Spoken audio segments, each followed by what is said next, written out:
hard to believe it's been over a year since the release of Super Smash Bros. For the Wii U and 3DS. And now, even the last 2 DLC characters are to be released soon. But let's take it back 4 years when Super Smash Bros. 4 was first announced. So without further ado, let's begin the first episode of Unlocked Beta. Super Smash Bros. Was first announced in E3 2011 by the late Satoru Iwata, which came as a shock to the fans, and even more of a shock to the creator Masahiro Sakurai, since Super Smash Bros. Brawl was intended to be the last in the series. But even more surprising, it was announced not only for the unreleased Wii U, but the newly released 3DS. This would mark the first ever Super Smash Bros. For a handheld system. Satoru Iwata called in Sakurai after the presentation and asked him to develop the newly announced Smash Bros. And he accepted, but he first had to finish a little game called Kid Icarus Uprising. A year later, Kid Icarus Uprising came and went, and Super Smash Bros. Was now officially in development, and Namco Bandai was to now help Project Sora develop the new Smash Bros. Before we get into the beta elements, let me quote Masahiro Sakurai's first vision of Super Smash Bros. 4. It isn't a matter of if the next game has 50 characters, that'll be enough. There is a certain charm to games that have a huge cast of playable characters, but they tend to have issues with game balance, and it becomes very difficult to fine-tune each character and have them all feel distinctive. In terms of quantity, we've probably already reached the limit of what's feasible. I think a change of direction maybe was needed, and we all know how that turned out. Now, let's talk about the changes from the beta to the official game. Let's start with the minor changes, such as Villager's pot did not break when he dash attacked. Mega Man's Leaf Shield was much faster in startup. Link has his old dash attack like in Brawl. Luigi could surprisingly wall jump, and Sonic had his old spin dash from Brawl, but as we know now, his spin dash is much quicker, well, because Sonic Speed! Custom moves were originally supposed to have 4 variations, unlike the final version which only has 3. No one really knows why this was taken out. My guess is time constraints. One thing to back up my theory is most of these specials lacked any sort of hitboxes, and several moves even crashed the game. And yeah, crashing is bad. But Mario did have a flood that released shock damage, a cape that did shield damage, and a fireball that was actually, well, ice. Small aesthetic differences like Ike's eruption was red before being changed to blue, probably to show how much he's matured. I mean, come on, look at him. Who the hell was that in Brawl? Fox's illusion was also way more detailed than early screenshots, which is a shame that it's no longer that detailed because I'm sure it would have looked beautiful on the Wii U. Also, Mega Man Blink Toad was also going to be more than just a counter.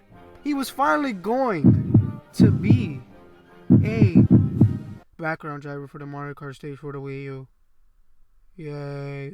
Now, as we all know, sound is important, so why not tell you the sounds that weren't in the final product? Music was also chopped, such as the forest stage track from Kirby Air Ride. Although it is used on the Wii U version, it's noticeably missing from the 3DS version. Just another reason why the 3DS is inferior. There is a known sound file missing in Super Smash Bros. Showing that Kirby was saying all of Palutena's neutral specials, hinting towards Kirby being able to copy special abilities. Everybody's flat-chested waifu Lucina would be sassy and say things like, "You're mine," or "My turn," whenever she landed a counter. But this was later added in the 1.08 patch, because that's what Lucina needed to be high tier, a vocal buff. Thanks, Sakurai! But the biggest letdown was the announcer was supposed to say the title name at the end of the opening cinematic, but was taken out for unknown reasons. Not even the announcer knows why. Now let's move on to the more juicy cut content, the character. Now we all know the most famous Scrap character is Ice Climbers, which was cut out from the game due to the 3DS hardware not being able to handle multiple Ice Climbers in one match. But did you know, data mining the game, you could find some sort of evidence that the Chorus Man was to be a character, but was most likely scrapped due to a similar problem with the Ice Climbers. Off was also to be a full character with him using Rock Pikmin, but it was not known why he was scrapped and just left as an alternative outfit. Now for the 3 clones. Well, before DLC. Dark Pit, Dr. Mario, and Lucina were just going to be alternate costumes, like the Koopalings and Alf, but Sakurai knew they would be better fitted as separate characters by giving them their own quote-unquote unique features,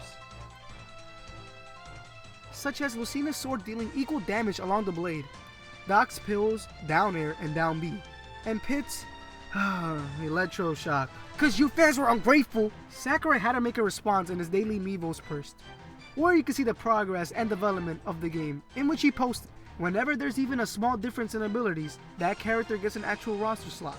Now before I end the character portion of the video, there was actually 3 planned characters who did not make it in. First was Namco Bandai's Heihachi Mishima from Tekken. He was considered, but in the end he was deemed too difficult to be in Smash.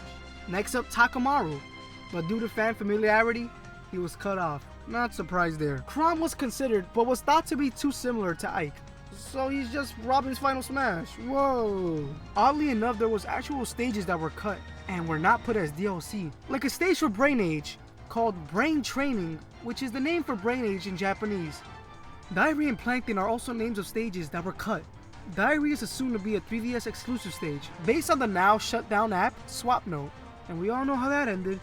And Plankton was supposed to be a Wii U returning stage of Hand and Bro, but Hand and Bro sucks, nobody cares about that. Now there's also some scrapped elements for the 3DS version. There are sound files on the 3DS version for Master Order, raise the orders, and even Yellow Team, meaning at some point the team was working on an 8-player or even 6-player Smash for the 3DS. Smash Run, the game mode, was originally to have actual multiplayer with all characters being in the same map, but the 3DS is inferior, so the Wii U version also had interesting cut content that had a special 8-player rule set, where the gameplay was said to be similar to Light vs. Dark, like in the Kid Icarus Uprising game. I've mentioned this before, but Tharja from Fire Emblem Awakening was to have a trophy, but was cut out because her clothes were a little bit too sexy. That's waifu. That's big. And was taken out by the ESRB to avoid a higher rating. So that's mostly the important stuff for Smash Brothers. We had a lot to cover, but if you enjoyed the first episode of Unlocked Beta, why not like, comment, and subscribe? And if I missed anything, let me know in the comments, and I'll make more of these. This is your boy X from In The Loop Gaming. Stay in the loop, and I'm out here. But before I go, here's a little Easter egg. Sakurai revealed Omega versions of stages a year prior to his release of the stage mode. It can be seen in the developer's direct using Battlefield, while Wii Fit Trainer is just standing.